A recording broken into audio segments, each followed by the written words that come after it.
Hello everyone, आप लोग कैसे हो? उम्मीद करती हूँ आप लोग अच्छे होंगे। जब हम लोग आगरा पहुँच चुके हैं, अब हमने होटल ले लिया है, अब आराम करते हैं, बाकी फिर कल आगरा पहुँच गए हैं। आगरा पहुंच गए। क्या आगरा नहीं है? हाँ, ये आगरा है, बाकी हम कल मॉर्निंग में घूमेंगे। आगरा ताजमहल। क्या ताजमहल?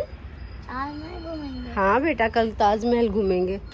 चलो गाइस, चलते हैं अंदर कमरे में।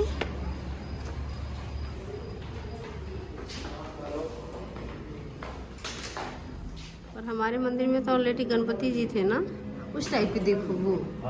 हाँ, इस टाइप के थे, पर हमारा white colour.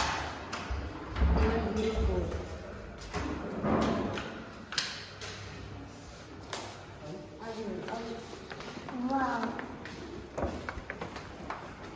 Oh my God. और बढ़िया है, बहुत बढ़िया ना। Next day. गाइस, अब ब्रेकफास्ट कर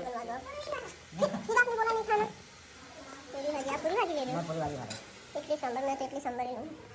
ओ हाँ हाँ, मैं चाय भी मिलेगा आपको, चाय भी मिलेगा और आमलेट भी खाना है आपको। क्या खाओगे? गाइस, अब ब्रेकफास्ट करते हैं। इसके लिए गाइस उनका ये नाश्ता। देखिए, गाइस ये है मेरा चाय।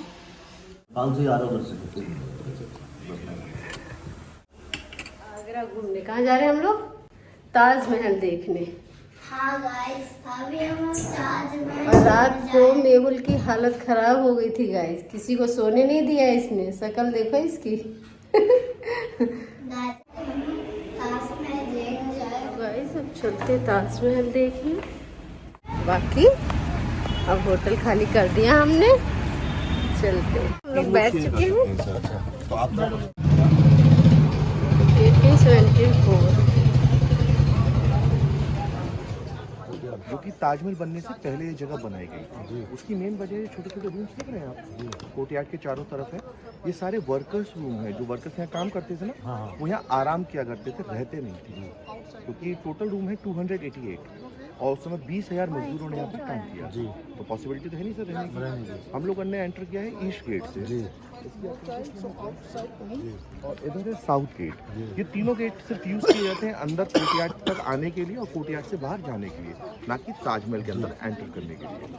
ये है नॉर्थ गेट, इसे कहा जाता है रॉयल गेट। ये सिर्फ एकमात्र ऐसा गेट है जिसके अंदर एंटर करने से हम ताजमहल को देख सकते हैं, और चारों तरफ कोई भी गेट नहीं है, इसलिए इसे रॉयल गेट कहा जाता है। आज की डेट में जो बड़ा गेट है वो एंट्रेंस गेट है, और जो छोटा गेट है एग्जिट गेट है। क्योंकि इसे रॉयल गेट कहा जाता है, इसे खूबसूरत तरीके से डेकोरेट किया गया है। ये देख रहे हैं आप, अरेबिक लेटर्स लिखे हुए हैं व्हाइट मार्बल वॉल पे।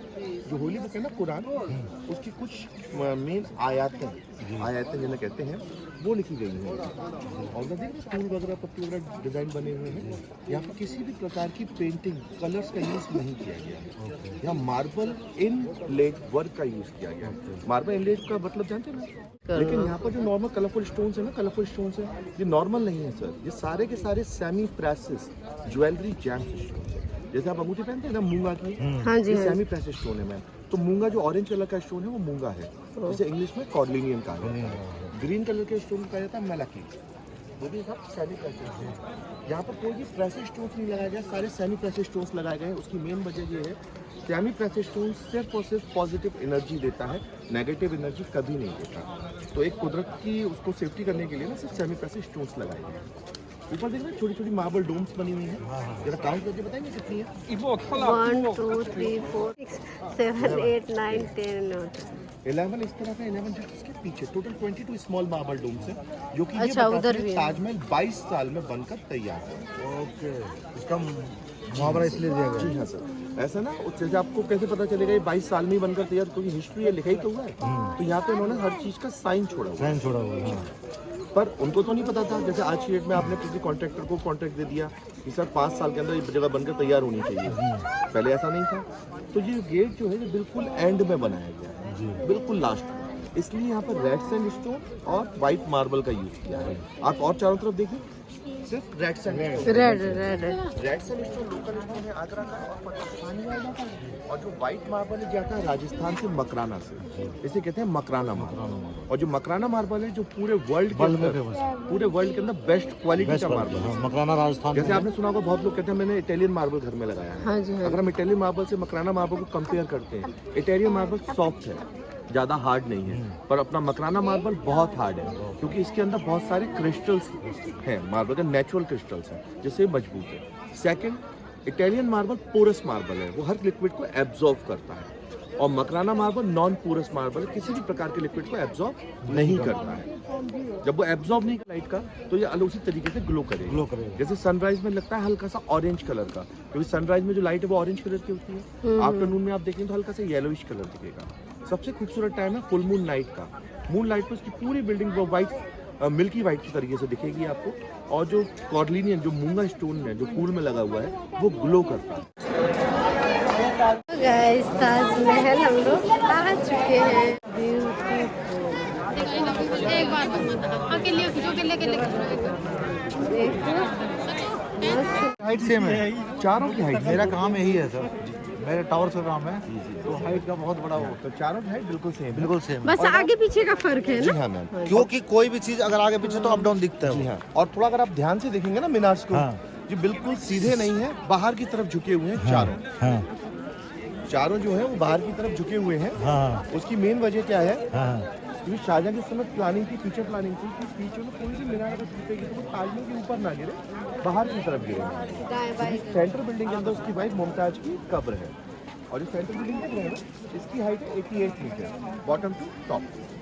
और ताजमहल आप चारों तरफ से कहीं भी देखेंगे ना, east west south north, Taj Mahal चारों तरफ से देखने में बिल्कुल एक जैसा लगेगा, क्योंकि ये परफेक्ट सिमेट्रिकल बिल्डिंग है, जो स्क्वायर एंगल में नहीं है, जो ऑक्टोगोन एंगल में है, इसके 8 साइड है। गाइस, आप लोगों को ताजमहल की खूबसूरती दिखाते हैं। मेहुल बिल्कुल सेम एक डुप्लीकेट बिल्डिंग बिल्कुल इसके अपोजिट में बनी है, इधर पेड़ों के जस्ट पीछे। अच्छा, इस अच्छा। बिल्डिंग को कहा जाता है मस्जिद।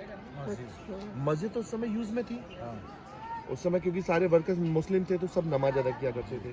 लेकिन गेस्ट हाउस ना उस समय यूज में था ना आज यूज में है। अच्छा। फिर भी शाहजहां ने गेस्ट हाउस बनवाया सिर्फ और सिर्फ सिमेट्रिक को बैलेंस कर। उस बिल्डिंग का कॉन्सेप्ट सेम है, वो सिमेट्रिकल है और ऑक्टोगोन एंगल में बनी हुई है। तो उस समय शाहजहां का ये मानना था, शाहजहां के मुगल्स का ये मानना था कि मरने के बाद कहाँ जाना है, क्या होगा क्या नहीं होगा, किसी को नहीं पता। तो क्यों ना ये मॉडल जो स्वर्ग का मॉडल है, जो जमीन पे हम खुद बनवाएं, और अपने जो फेवरेट लोग हैं जिन्हें हम बहुत प्यार करते हैं उनकी बॉडी को अपने सामने स्वर्ग के अंदर दफनाएं। सिर्फ इसलिए ये बिल्डिंग सिमेट्रिकल है। और जितने भी गार्डन देख रहे हैं ज्योमेट्रिकल गार्डन है, ये सब part of the paradise symmetrical garden. ये वाला गार्डन और उसके बिल्कुल अपोजिट में जो फाउंटेन्स के उधर है ना, एरिया वाइज डिजाइन वाइज बिल्कुल एक जैसा। इधर जो गार्डन है ये वाला, और उसके बिहाइंड में जो गार्डन है वो दोनों गार्डन। अब इसको देखता कौन है? गवर्नमेंट ही देखता। गवर्नमेंट है सर, ये ASI archaeological survey of India और ADA, मतलब सेंट्रल और स्टेट गवर्नमेंट दोनों मिलकर देखते हैं। आपने वो टिकट बुक करी है ना, उसमें ASI की अलग फीस है, ADA की अलग फीस है, और मौजूलियम की अलग फीस है। ये तीनों अलग अलग है। मौजूलियम है ना जो कब्र अंदर, तभी 245 की टिकट लिया। इंडिया और एशियन कंट्रीज की जो फेसिंग है वो वेस्ट साइड में है, अमेरिका और जो यूरोपियन कंट्रीज की फेसिंग है वो ईस्ट साइड में है। जैसे अमेरिकन मुसलमान अगर इंडिया में आता है तो वो वेस्ट की तरफ फेस करके नमाज अदा करेगा, और इंडियन मुसलमान कहीं यूरोप में जाता है तो वो ईस्ट की तरफ फेस करके। जैसे हम लोग मूर्ति को सामने से प्रे करते हैं, बिल्कुल, बिल्कुल। पीछे से तो नहीं करते। नहीं। तो इसी तरीके से वो मक्का की डायरेक्शन में नमाज अदा करते हैं। जस्ट पीछे जो है वो नदी है यमुना नदी, जो सेकंड होली रिवर है इंडिया की। और ताजमहल तो आप जानते हैं शाहजहां ने बनवाया अपनी वाइफ मुमताज की याद में। लेकिन मुमताज उनकी फर्स्ट वाइफ नहीं थी, थर्ड वाइफ थी। अच्छा। और उनका जो ओरिजिनल नेम है वो है अर्जुमंद बानो बेगम। अच्छा। मुमताज तो क्या नाम बताया? अर्जुमंद बानो बेगम, ये उनका टाइटल नेम था जो शाहजहां ने उन्हें दिया था। मुमताज एक उर्दू वर्ड है, अगर आप इंग्लिश में ट्रांसलेट करेंगे ना तो मुम का मतलब है ब्यूटीफुल, और ताज का मतलब है क्राउन। ब्यूटीफुल क्राउन, एक सुंदर ताज, ये अपने आप में एक बहुत बड़ी तो उपाधि उनकी वाइफ कितनी थी? 3 ऑफिशियल वाइफ थी मैम। अच्छा। जिसमें मुमताज तीसरे नंबर पर। ये फेवरेट इसलिए थी, और 2 वाइफ से उनको बच्चे नहीं थे। अच्छा, सिर्फ मुमताज से उन्हें बच्चे थे। अच्छा। शाहजहां और मुमताज दोनों की शादी हुई थी 1612 में, 1612 में। 1630 में मुमताज की डेथ हो गई। उसकी वजह थी 14वें बच्चे के जन्म के समय पर उनकी मृत्यु हुई, लेकिन सारे बच्चे जिंदा नहीं थे उनके, सिर्फ 6 बच्चे जिंदा थे। जी हाँ, 14 बच्चे थे लेकिन 6 बच्चे जिंदा बच्चे थे, 4 बेटे और 2 बेटियां। उस समय मुमताज की डेथ आगरा में नहीं हुई थी, मुमताज की डेथ हुई थी बुरहानपुर में, जो महाराष्ट्र और एमपी का जो बॉर्डर है ना, उसके पास में एक जगह है मैं बुरहानपुर, वहाँ पर उनकी डेथ हुई थी। उस समय मुमताज की जो लास्ट विश थी शाहजहां से, वो ये थी कि उसे मालूम था कि एक पैराडाइज जरूर बनाएंगे बॉडी में दफनाने के लिए। तो वो बिल्डिंग ऐसी बनानी है आपको कि जब तक वो बिल्डिंग रहे तब तक दुनिया आपकी और मेरी मोहब्बत को याद करे। सिर्फ ये कॉन्सेप्ट था।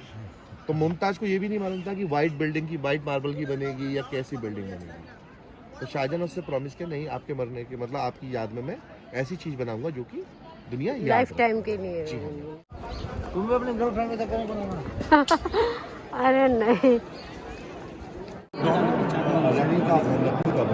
ताबूत उसको बंद करने वाला ढक्कन होता है ना, उस तरीके का डिजाइन है ना। जैसे कभी भी कोई आए तो समझ जाइए पैलेस नहीं है, मतलब यहाँ कोई रहता नहीं था, ये सिर्फ मकबरा बनाया गया। और गाइस हमने ताजमहल घूम लिया, बहुत मजा आया आपको क्या? और भैया ने इतना अच्छे से समझाया तो और ज्यादा मजा आ गया। अच्छा, अब क्या प्रोग्राम है मैडम जी आपका? अब घर चलते हैं, बहुत दिन से घूम रहे हैं।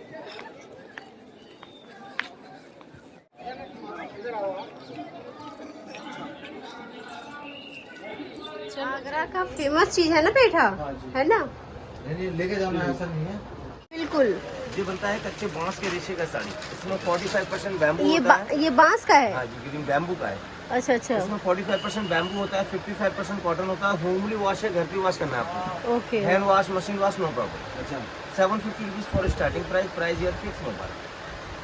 उसके बाद आता है, हम लोग केला खाते हैं ना, उसका पेड़ देखा है आपने, उसके अंदर कभी नाखून मारिए, एक व्हाइट कलर का माउंस निकलता है, उसके माउंस के रेशे से बनाते हैं। आप थोड़ा टाइट ना ही प्रेस करना है, ना ही चावल का मार, ना ही इस्त्री वगैरह है। अच्छा, ये केले के पत्ते का हो गया, ये बांस का हो गया, है ना? जिसमें बैम्बू सिल्क आता है। अच्छा, आप थोड़ा आगे आइए, मैं इसका हेड दिखाता हूँ आपको। हाँ हाँ। जब हम लोगों ने ताजमहल घूम लिया है और अब हम लोग लंच करते हैं, फिर उसके बाद घर के लिए निकलेंगे। आपने क्या लिया, दिखाओ गाइस इसको, दिखाओ दिखाओ, पास से दिखाओ। ये किसके लिए है?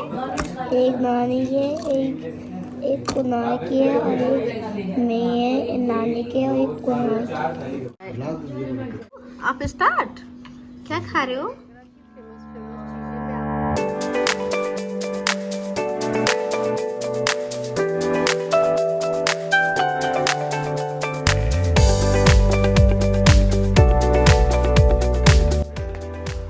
यहाँ हैंडलूम की साड़ियाँ मिलेंगी। अच्छा, ये क्या दुपट्टा वगैरह भी है? स्टॉप है मैम। अच्छा अच्छा। सिल्क स्टॉप है हैंडलूम। ये मार्बल के अंदर है, इसका ग्रीन मार्बल में देखेंगे तो ये ग्रीन मार्बल। ये देखो हम लोग कहाँ पहुँच गए हैं। I love Agra. और गाइस हम लोग किले में प्रवेश कर चुके हैं। ये है अक्षरधाम मंदिर और हम घर की तरफ हम जा रहे हैं।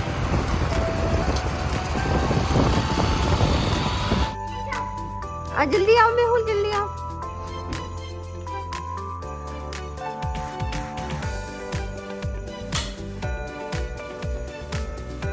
घर आ चुके हैं।